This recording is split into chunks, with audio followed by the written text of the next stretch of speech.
Hello, and welcome to the latest installment of ESPN. I'm Charles. And I'm Frankie. I want to kick things off today with an incident that happened last night that I'm sure you all heard about. Frankie? Yeah, Charles, I don't know how to describe what occurred last night at the Puritanist game. Let's take a look.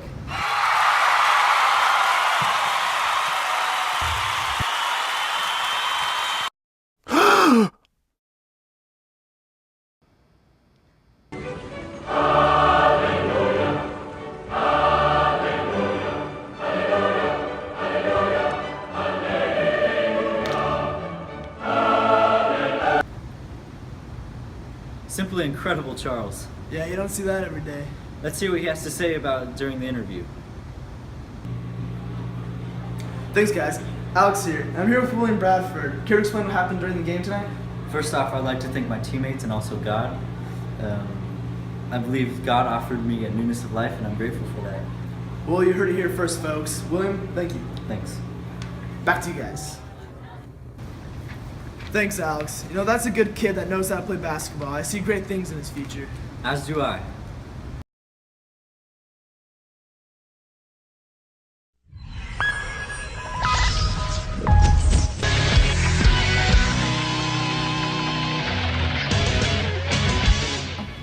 Hello, America. It's Charles again. And it's Frankie here. Let's get right into it, shall we? Let's talk about the tragic ending to the California Reasoners game. First, let's take a look.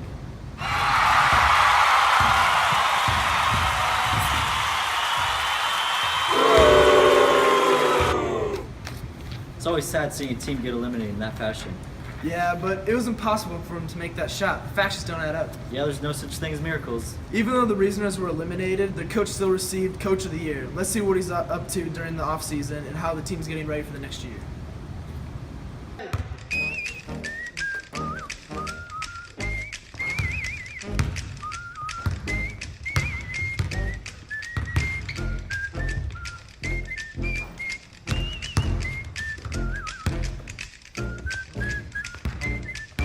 All right, boys, bring it in. Great job last season, but we need to get better. We need a whole lot of practice before next season. We need to work on shots and defense. But the main thing we need to practice is virtue. Virtue wins games. Man, that coach is doing it right. Can't wait to see the team next year. Yeah, Frankie, that's going to be the team to beat.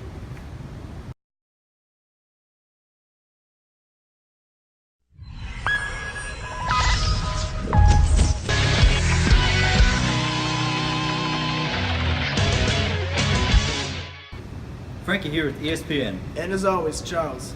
Today we're going to talk about what's happening outside the court and the effect it has on the NBA. Yo, it's a shame to see some of the bad things that are going on, but there's also some good happening. Let's have a look at what happened Tuesday night after the Rationalist game.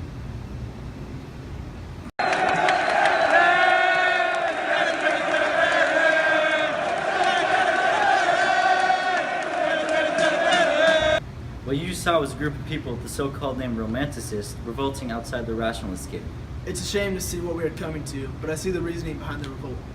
Now we have one more story that we would like to discuss, and it's about a local player who happens to be Rolf Emerson himself. People are calling him a so-called hero for what he did the other night. Now, we didn't get any footage of the act of heroism, but here's a picture of Emerson.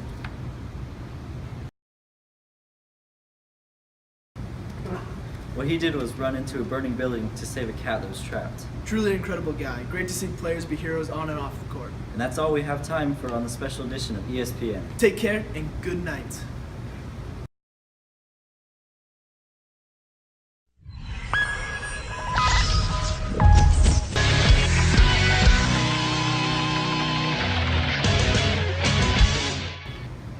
Back to the Daily Dose of ESPN. I'm Charles. And I'm Frankie. Now, Frankie, I want to talk to you about an incident that happened between Tom Walker and Blake the Devil Rodriguez. What I heard was that Walker took a blow to the head and thought it was on purpose, and all of a sudden, a fight broke loose between the two. Let's take a look at the incident.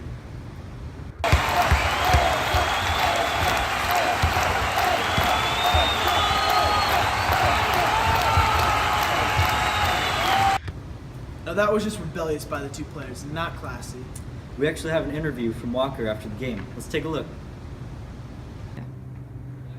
Alex here again with Tom Walker. Tom, what was going through your mind during the fight? Nothing really. No, it's just a dumb mistake in the heat of the moment. I really regret what I did out there, and I believe in a higher truth for myself, and that I should never go that low. Well, you heard it from Walker himself. Thank you. Thank you. And back to you guys. Looks like a good kid, and I hope he finds his higher truth. The kid's got a future ahead of him. Yeah, Frankie. Players just shouldn't act like that. Period.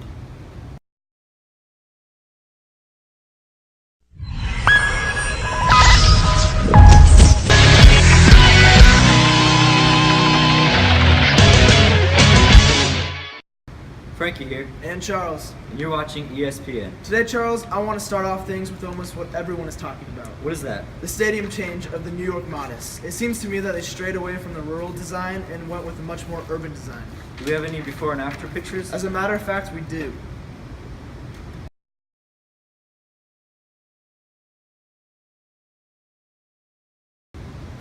Man, that's something different, ain't it?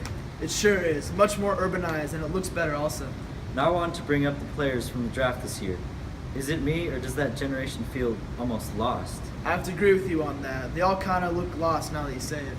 We have Alex right now with a fan to talk about the new rookies. Alex?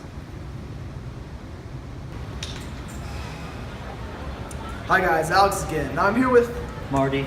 Marty. Now Marty, how do you feel about all the new rookies entering the league this year? I think there's inevitable doom, depression, Okay, that's all we have time for today. Back to you guys.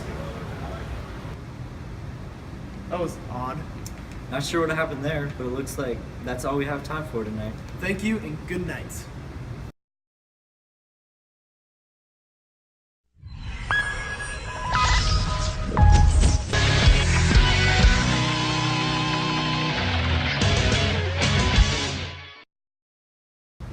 What's up, Charles here, And Frankie. and this is ESPN. First off, I want to congratulate Victor Sanchez on his second child. Boy, is he living the American dream. Congrats, Victor. Now we have a statement from the MVP of the finals. Roll the clip. Jackie, you just won Game 7 of the NBA Finals. What are you going to do next? Gonna take my family to Disneyland! Wow, he sure did look happy. I bet he was. He just won the NBA finals, is now going to Disneyland with his family. Good for him.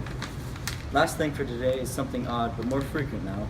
It's called streaking, and it is happening at a lot of different events now. Streaking? Yes, Charles, it's when you run around naked on a field or court or even in public. Huh, weird. Let's take a look.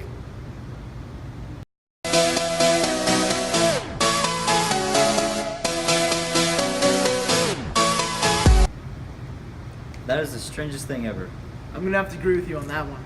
And on that note, we just want to thank you all for watching. Take care and good night.